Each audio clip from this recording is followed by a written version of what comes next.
కొలస్సీలకు రాసినటువంటి పత్రిక 3వ అధ్యాయం.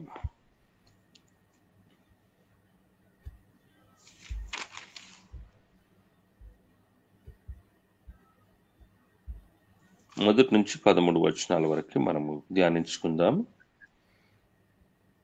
అయితే ఇక్కడ పౌలు భక్తుడు కొలస్సీ పట్టణం ఉన్నటువంటి క్రైస్తవులను ఉద్దేశించి జ్ఞాపకం చేస్తుంటున్నాడు. నేను మొదటి 4 వచనములను చదువుతాను. మీరు క్రీస్తుతో కూడా లేపబడిన వారైతే పైనున్న వాటిని వెదుకుడి, అక్కడ క్రీస్తు దేవుని పార్శ్వమున కూర్చొని ఉన్నాడు. పైనున్న వాటి మీదనే గాని భూ సంబంధమైన వాటి మీద మనసు పెట్టుకొనకుడి. ఏలైనగా మీరు మృతి పొందితిరి, మీ జీవము క్రీస్తు కూడా దేవుని యందు దాచబడి ఉన్నది. మనకు జీవమై ఉన్న క్రీస్తు ప్రత్యక్షించినప్పుడు మీరు ఆయనతో కూడా మహిమ యందు ప్రత్యక్షపరచబడుదురు. చదివిన వాక్యమును దేవుడు దీవించుగాక. ఈ యొక్క వాక్య భాగంలో పౌలు భక్తుడు జ్ఞాపకం చేస్తున్నది ఏంటంటే, సంఘమునకు క్రీస్తుని దేవునిగా రక్షణగా అంగీకరించినటువంటి వారికి జ్ఞాపకం చేస్తున్నది ఏంటంటే, మనము క్రీస్తుతో కూడా పైనున్న వాటి మీదనే మనసు పెట్టాలి, పైనున్న వాటి మీదనే మనం ధ్యానం పెట్టాలి. భూ సంబంధమైన వాటి మీద మనసు పెట్టకూడదు. ఎందుకంటే మనము మృతి చెందాం, లోకానుసారంగా మృతి చెందినామని జ్ఞాపకం చేస్తుంటున్నాడు. అయితే పైనున్న వాటి మీద మనసు పెడితే ఏమవుతుందంటే, దేవుని రాజ్యం కడతాము, దేవుని దగ్గర మనకు బ్యాంక్ అకౌంట్ ఓపెన్ అవుతుంది. మత్తయి సువార్త 6వ అధ్యాయం 19 నుంచి 21 వరకు యేసు ప్రభువు వారు అన్నారంటే, మీరు భూమిని ధనం సమకూర్చుకొనొకటి, ఇక్కడ దొంగతనం చేస్తాడు, మీ ధనం తుప్పు పట్టిపోతుంది. ఓకేనా? కాబట్టి పరలోకమందు మీరు ధనం సమకూర్చుకొని అన్నాడు. ఏంటి పరలోకమందు ధనం సమకూర్చుకోవాలంటే, ప్రతి క్రైస్తవుడు ప్రతి విశ్వాసి చేయవలసిందనగా ప్రభువు ప్రేమించి ప్రభు వాక్యమునకు లోబడి ప్రభు యొక్క చిత్త ప్రకారము మనం బ్రతికి ఇతరులకు సువార్తను ప్రకటించిన ఇతరులకు దేవుని పేరిట మనం ఏమి చేసినా కూడా మనము చేసినటువంటి పని పరలోకమందు దేవుని దగ్గర మరి బ్యాంకులో ఉంటది అని జ్ఞాపకం చేస్తున్నాడు. తర్వాత 5వ వచనం నుండి మరి మనం చూసుకుంటూ వచ్చినట్లయితే 5వ వచనం నుండి ఏమంటున్నాడంటే, 10వ వచనం 9, 10 కలిసి ఉన్నాయి. ఓకేనండి. విసర్జించండి. మొదటిదేమో మన మనసు దేవుని పైన పెట్టాలి, పరలోకం పైన పెట్టాలి. ఓకేనండి. రెండోది ఏమంటాడంటే, వీటిని అన్నింటినీ మీరు విసర్జించండి. ఒక క్రైస్తవుడా, యేసు ప్రభు నమ్మినటువంటి బిడ్డగా వీటిని విసర్జించాలి. ఏంటి? కావున భూమి మీద మీ అవయవంలో అనగా జరత్వము, అపవిత్రత, కామతత్వము, దురాశ, విగ్రహారాధనను, ధనాపేక్షలను చంపివేయడి. ఓకేనండి.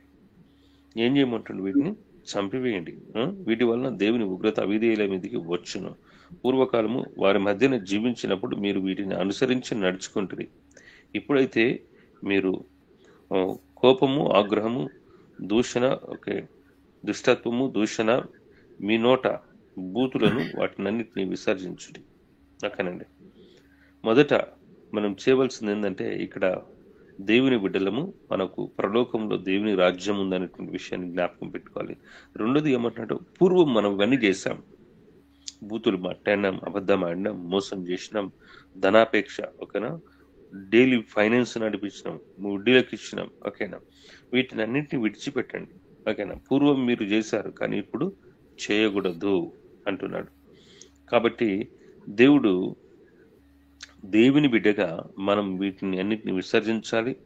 ఆగ్రహము, దుష్టత్వము, దూషణ, మీ నోట బూతులు, వీటన్నిటిని విడిచిపెట్టాలి. ఓకేనండి. 5వ వచనంలో ఏమో చంపివేయండి అంటున్నాడు. దేని చంపివేయాలా? జరత్వము, అపవిత్రత, కామతత్వము, దురాశను, విగ్రహారాధన, ధనాపేక్షను చంపివేయమంటున్నాడు. ఓకేనండి. 9వ వచనంకి వచ్చేసరికి 8వ వచనం 9వ వచనం ఏమంటే, వీటన్నిటిని విసర్జించండి. మనము 5వ వచనంలో చంపివేయాలి, వీటిని అన్నిటిని ఉండనీయకూడదు. 8వ వచనంకి వచ్చేసరికి వీటిని విసర్జించాలి. ఓకేనండి. కాబట్టి ఏమంటుంటే 10వ వచనంలో మనం నవీన స్వభావం ధరించుకుని ఉన్నాము. ఓకేనండి. మనం ఎవరు అంటే నవీన స్వభావం, నూతన స్వభావం ధరించుకొని ఉన్నవారము. కాబట్టి మనం ఏం చేయాలనగా 12, 13 వచనాలు ఏమంటున్నాయి? కాగా దేవుని చేత ఏర్పరచబడిన వారును పరిశుద్ధులను ప్రియులైన వారికి తగినట్లు మీరు జాలిగల మనసును, దయాళత్వమును, వినయమును, సాత్వికమును, దీర్ఘశాంతమును ధరించుకొనుడి. ఎవడైనను తనకు హాని చేసినని అనుకుని ఎడల ఒకరినొకడు సహించుచు ఒకరినొకడు క్షమించుడి. ప్రభు మిమ్మును క్షమించులాగున మీరును క్షమించుడి. వీటన్నిటిపైన పరిపూర్ణతకు అనుబంధమైన ప్రేమను ధరించుకొనుడి. ఏంటంటే 4 విషయాలు నేను జ్ఞాపకం చేస్తున్నాను. మొదటిది ఏంటంటే మన మనసు పరలోకం మీద పెట్టాలని.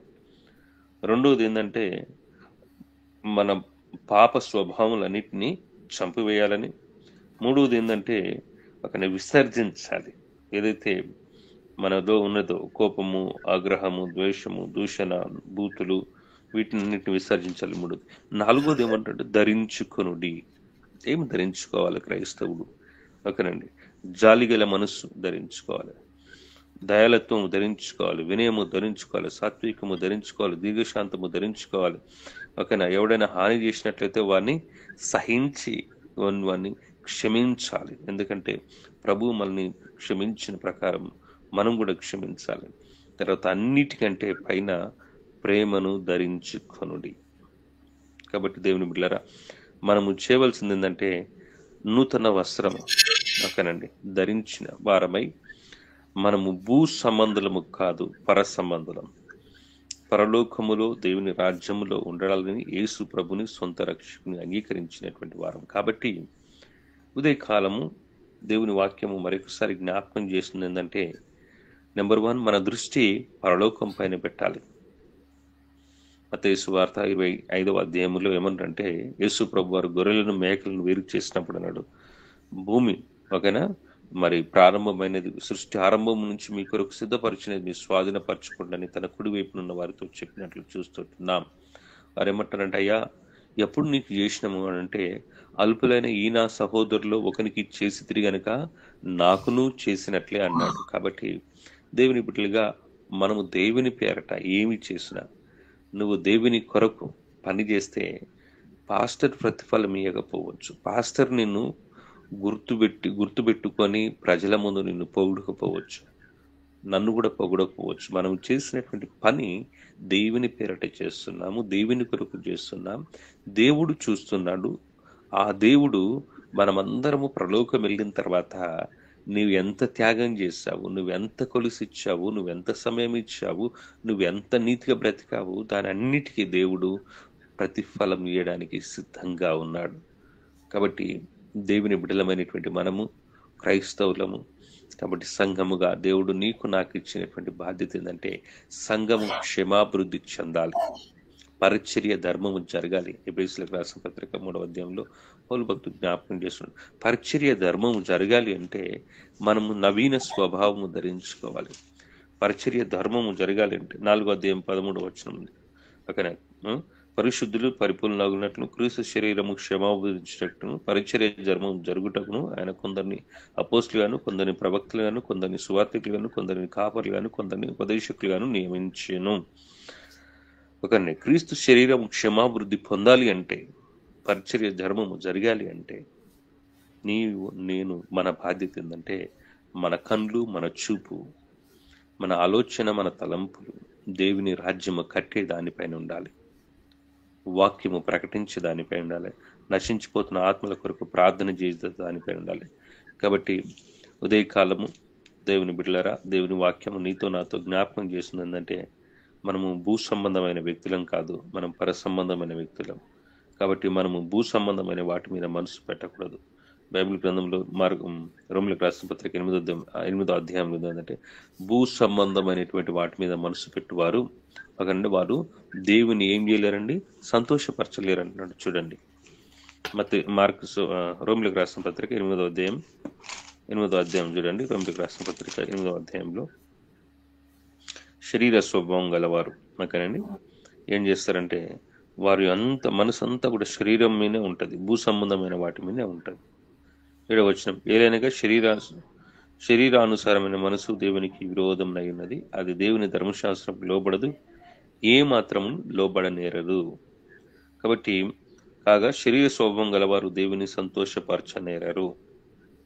ఏంటండి, మనము ఎక్కడ స్వభావం కలిగిన భూ సంబంధమైన వాటిపై ఉన్నామా, శరీర సంబంధమైన వాటిపై ఉన్నామా, పర సంబంధమైనటువంటి వాటిపై ఉన్నామా? ఒక విషయం లాస్ట్గా ఇంకొక మాటను చదువుకుందాం.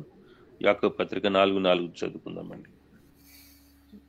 యాకోబు పత్రిక 4:4 అక్కడ ఏముందండి? ఎవరు మాట్లాడతలేరు. వీడియో కాన్ఫరెన్స్ అయితే నేను ముఖం చూసుకుంటే వాక్యం చెప్పేది ఇదేం కొత్తగా అందరూ షార్ట్గా అయిపోయారు. యాకోబు 4:4 ఉన్నారండి? అంటే యాకోబు అంటే జేమ్స్, ఇంగ్లీష్ లో జేమ్స్. Okay okay. ఇక్కడ నేను చదువుతున్నాను. యాకోబు పత్రిక 4:4 వ్యభిచారులారా, ఈ లోక స్నేహము దేవునితో వైరమని మీరు ఎరగరా? కాబట్టి ఎవడు ఈ లోకంతో స్నేహము చేయగొరిన వాడు దేవునికి శత్రువవును. కాబట్టి ఇప్పుడు అంటున్నారు, బ్రతుకున్నప్పుడే బ్రదర్ 4 కాసులు సంపాదించుకోవాలి, 4 వెనకేసుకోవాలి అంటున్నారు. ఒక ఇల్లు ఉన్న వాళ్ళకి తృప్తి లేదు, ఇంకో ఇల్లు కట్టాలి బ్రదర్ అంటున్నారు. 1 ఎకరం స్థలం ఉన్నవాళ్ళు ఇంకొక ఎకరం కొనాలి బ్రదర్ అంటున్నారు. 1,00,000 వాళ్ళు ఇంకొక 1,00,000 చేసుకోవాలి బ్రదర్ అంటున్నారు. ఎవరు వీళ్ళందరూ? So called Christians. ఓకేనా? మంచి గవర్నమెంట్ ఉద్యోగస్తులు. ఓకేనండి. దేవుని రాజ్యం కట్టేటువంటి మనసు లేదు, కానీ భూ సంబంధమైనటువంటి వాటి మీద మనసు పెడుతున్నారు. మన యొక్క ప్రయాసము భూ సంబంధమైన వాటి మీద పెడితే ప్రభు దగ్గర సిగ్గుతో అవమానంతో తలదించుకోవాల్సి వస్తుంది. కాబట్టి మనం ఈ లోకంతో స్నేహం చేయకూడదు, మనము పరలోక సంబంధం. కాబట్టి ఏమంటుంటే, వ్యభిచారులారా, ఈ లోకముతో ఈ లోక స్నేహము దేవునితో వైరమని మీరు ఎరగరా? కాబట్టి ఎవడు ఈ లోకంతో స్నేహం చేయగొరునో వాడు దేవునికి శత్రువగును అంటుంది. కాబట్టి నువ్వు చేసేటువంటి పని దేవుని కాదని నువ్వు ఈ లోకంతో స్నేహం చేస్తే ఏమంటుంటే, నీకు నాకు హెచ్చరిక, మనము దేవునికి శత్రువులం అవుతాం. కాబట్టి కొన్నిటిని మనలో శరీరంలో ఉన్నటువంటి ధనాపేక్షను, ఓకేనండి, విగ్రహారాధన, ధనాపేక్ష, కామతత్వము, దురాశ, జారత్వమును, అపవిత్రతను చంపివేద్దాం. నవీన స్వభావం మరికొన్నిటిని విసర్జిద్దాం. నవీన స్వభావం ధరించుకొని దేవుని మహిమపరిచేటువంటి బిడ్డలుగా దేవుని రాజ్యంలో నిలబడ్డప్పుడు బలి నమ్మకమైన మంచి దాసురాలా అని దేవుని చేత పిలువబడ్డ ఈ లోకంలో ఉన్నప్పుడే మనం ప్రయాసపడదాము. దేవుడి మాటలను దీవించునుగాక. ఉదయకాలం సమయం మరి ఇచ్చినటువంటి పాస్టర్ గారికి మరి ఒకసారి వందనాలు చెల్లిస్తూ ముగిస్తుంటున్నాను. Thank you. God bless you all. Thank you అన్న, thank you so much. So చాలా చక్కటి విషయాలు మనం నేర్చుకోగలిగాం ఈ ఉదయకాలం. చాలా తక్కువ టైంలోనే మరి 4 సంగతులు, ప్రాముఖ్యమైనటువంటి 4 సంగతులు వారు జ్ఞాపకం చేశారు. మరి పైన ఉన్న వాటిని వెదకాలి. కొలస్సీలకు రాసిన పత్రిక 3వ అధ్యాయము 1 నుంచి 10 వచనాల్లో ఉన్నటువంటి సారాంశంను వారు వివరించారు. సో మొదటి సంగతిగా పైన వాటిని వెదకాలి అని చెప్పేసి, రెండోదిగా చంపేసే విషయాలు, ఏవేవి చంపేయాలి, ఏదేది మనము వాటిని చంపేస్తే మన నవీన స్వభావాన్ని ధరించుకుంటామో ఆ సంగతులు జ్ఞాపకం చేశారు. ఇక మూడోదిగా విసర్జించే సంగతులు, అంటే దాన్ని పూర్తిగా వదిలేసేయాలి. సో వదిలేసేటటువంటి సంగతులు ఏంటో అది 10వ వచనంలో వారు జ్ఞాపకం చేశారు, 8వ వచనంలో.